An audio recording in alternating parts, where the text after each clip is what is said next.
Hey pals, it's Fernand here again, and this time we got the Sony A7S II and the A7R II. Now, both look very similar, except for the fact that one has an S and one has an R. Even though both these cameras look very similar, they each have their own unique differences, which sets them apart to the S and to the R. So we're gonna go over some of the comparisons and some of the similarities of why you would pick one over the other. Some of the differences that these cameras have is that the S can do 120 frames at 1080, while the R can only do it in 720. The S has a way better low light performance than the R does.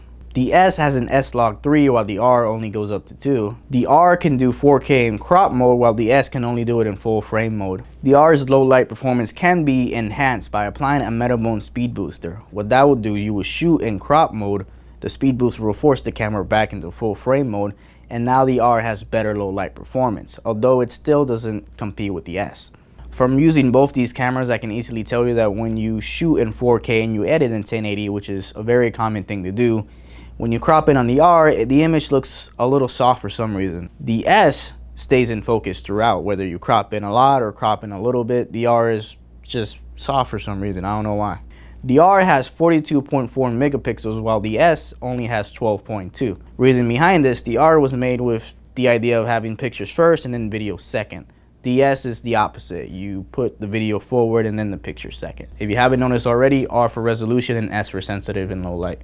Duh. Alright pal, so some of the similarities that these cameras have, they both include peaking, they include zebras, different picture profiles, and even the same drive modes on both models. They both include a 35mm full frame sensor. They both carry Sony E-mounts. They both have the steady shot inside the camera, so it doesn't matter if your lens doesn't have IS, it will automatically have IS because the body has it. They both have custom key settings, so just about any button on the S is customizable. Just because it says ISO doesn't mean it have to stay ISO. You can switch whatever one you want to that section. Both these cameras can shoot up to 4K in full frame.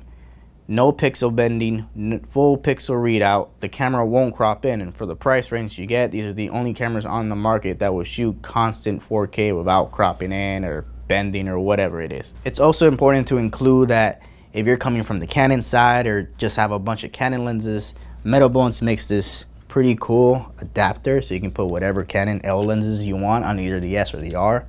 So that's a good thing to keep in consideration when you're tight on a budget. In conclusion, both of these cameras are excellent pieces of equipment. Whether you're shooting video for a wedding or still images in low light, both will get the job done for you. So consider renting one of these cameras here from us here at the LensPal.